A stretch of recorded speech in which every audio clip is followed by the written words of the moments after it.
Remember this. I am here because I love my country and I love the Filipino people. That says a mile long ang journey natin sa paano natin isugpo ang bakuna. That is how hard it is. Para makakuha lang talaga tayo. Yan, ganun kahirap. Gusto ko na umiyak sa harap ninyo, pero naubos na ang luha ko. Ay, buhay. Yung alam lang ninyo para akong dumadaan ng purgatorio ngayon, this time, hanggang hindi matulungan lahat ng Pilipino. May isa pa pala ako, kaya pala ako pabalik-balik ng salita eh. Yung mga na diskarel sa finances nila, na ano kayo sa pera, naghirap kayo kasi hindi makalabas. Magdasal lang kayo. We will give you the Ayudang. Ayudang is assistant, sir. Secretary ng budget, si Wendell Apektado. Del ka hanggang kailan mo maibigay? When can you make the distribution? And explain to us how do you propose to do the distribution this time? Good evening, Mr. President, and everybody in attendance. Very briefly, can I request the Secretariat here to please share the slides. This is how we're proposing, Mr. President, the supplemental amelioration program for those affected by the enhanced community quarantine in the NCR Plus and the 4 provinces. Mr. President, the proposed supplemental amelioration program will be given as soon as we receive your approval, Mr. President, because the memorandum addressed to you is with if I'm not mistaken, with the Office of the Executive Secretary now. So, do you know if this it is... do you know if it is already in my desk? Yung panggabi ko na study room, wala pa. Because kung nandoon na yan, pipirmahan ko kaagad this time. After this, diretso na ako doon sa bahay. Upuan ko na lang kung saan na ang papel ngayon. But kung wala, I'd like to request the CES to expedite soonest. Sige, deal. Yes, Mr. President, ganito lang po yan. Ito po yung makita nyo sa first column, yung mga local government units na covered at ang total population po nila based on the latest estimates from the Philippine Statistics Authority.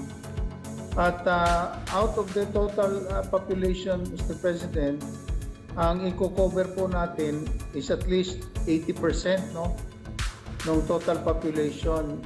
Kaiba ito nung last bayanihan mo natin, 75 lang. Ito ngayon talagang dinagdagan pa natin, ginawa na natin 80%. So kung sa NCR po, ang 80% po dyan, abutin ng mga 11.2 million, sa Bulacan, 3 million, sa Cavite, 3.4 million, sa Laguna, 2.7 million, at sa Rizal, 2.6 million, or a total of 22.9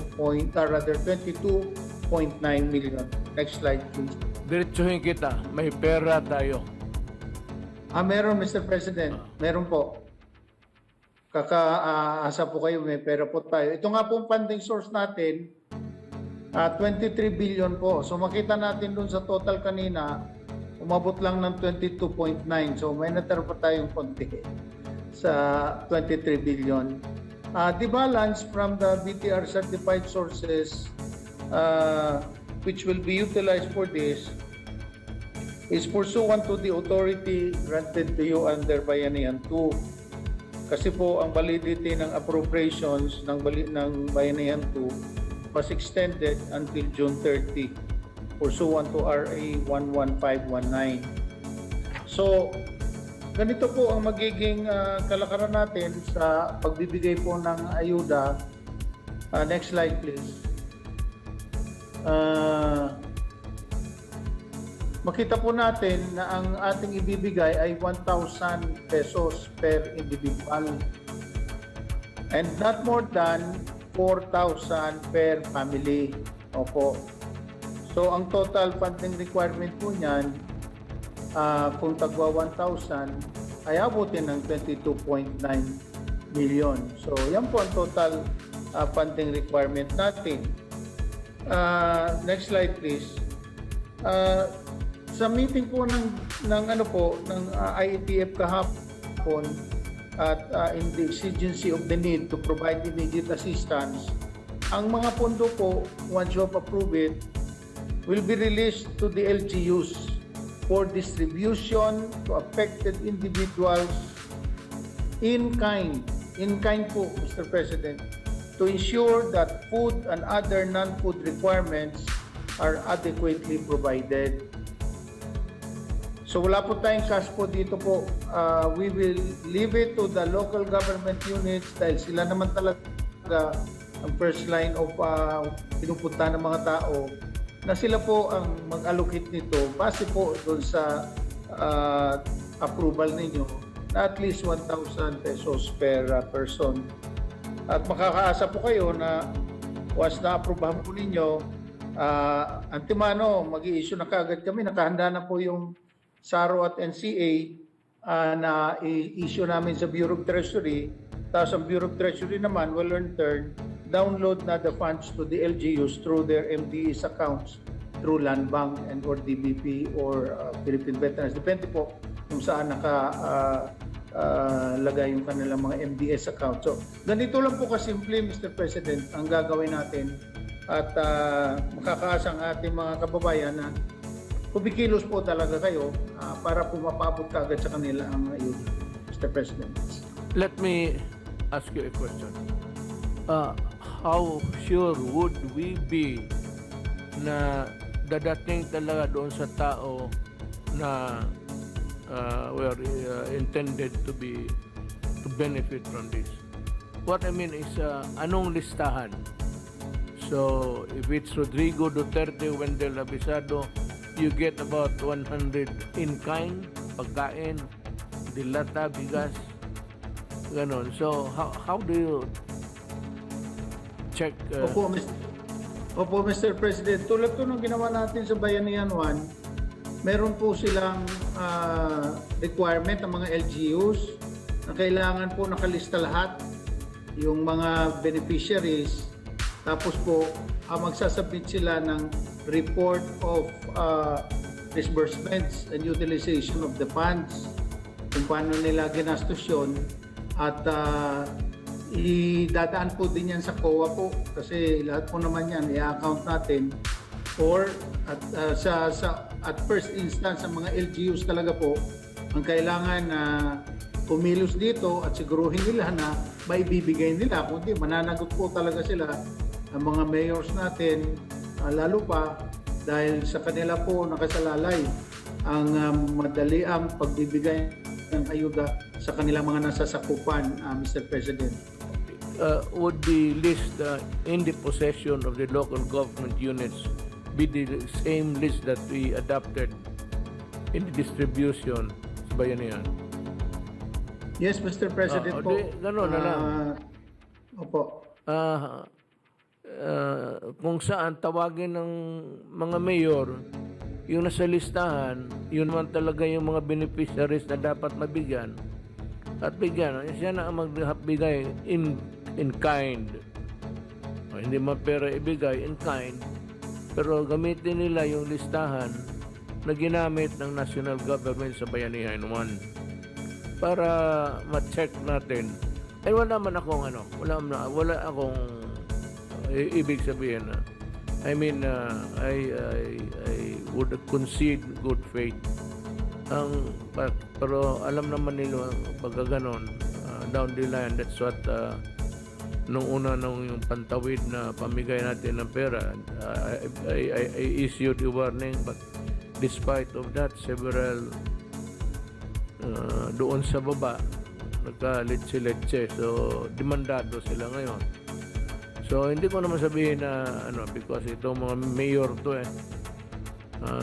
gusto ko na malaman na i-adapt na lang nila yung listahan natin sa Bayanihan 1, because that would ensure that the real benefits are really given to the real person.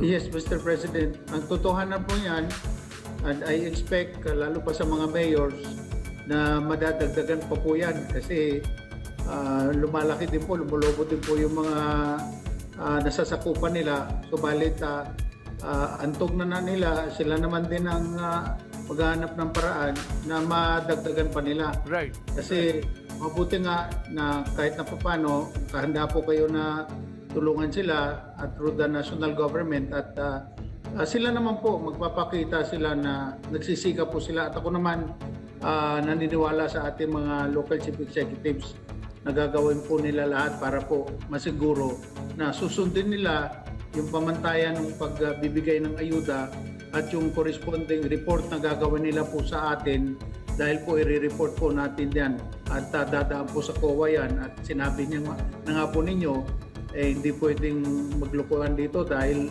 mahirap na sitwasyon natin dito ngayon. Magtulungan po tayo dito at ito naman po suportado ng ating Department of Finance. Pumayag si Secretary Dominguez, si Secretary Carl Chua, at ganon din, nakipag-ugnayan din kami kay Secretary Rolly Bautista ng DSWD para masiguro lang po yung coordination sa smooth implementation nitong ating supplemental amelioration program, Mr. President. May isang tanong pa ako. Do we need at all the consent of Congress? Hindi po, Mr. President, dahil po under the Bayanihan 2, you are given the authority to utilize any unutilized appropriation in response to the pandemic, Mr. President. Maliwanag po yan sa Bayanihan 2. Kaya nga po, ito, available po ito na mga pondo na gagamitin natin for this purpose. Dahil ang Bayanihan 2 naman po, na comply na natin lahat yung funding requirements doon. Umabot po yun ng 165 billion, subalit ang release nga po natin umabot ng 165.6 billion pa. At ito naman, merong mga unutilized na kinuha natin sa iba't ibang sources na sinertify naman ng Bureau of Treasury. Galing po ito sa debt exchange transactions, sa savings from interest payments, sa additional revenues, sa available cash balances, revenue from government securities, concession fee. Dito po, wala po tayong ginalaw po na budget for this year dahil po ito nga po yung mga sobra na hindi pa natin nagagamit. Kaya maswerte din po talaga tayo dahil kahit na papano masinop ang pagkakamanage natin ng ating pera. Kaya po kahit na papano may nadudukot po tayo. Opo. So, sana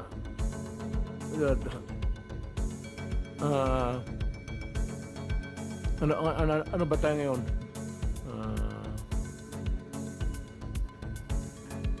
29, so siguro ang mga abot yan mga by April, first week of April, kaya. Sir, kung maaprobahan niyo po, kagad, sir, re-release po kagad yan. So if I sign it tonight, which I'm going to sign, Please sign it tonight. nandiyan man General Bautista listening also. Si Rowley. Nandiyan si Rowley. Pakitulong na lang doon sa sort of an oversight na mapadali yung transaction na pa-downloading, i-follow up mo pati yung you do the counter checking after the distribution of the goods para ang feedback mo dyan man talaga sa iyo bagsak yung mga lahat. It's your office, it's your department that will be the last place where it would be sent. Itong mga just to check.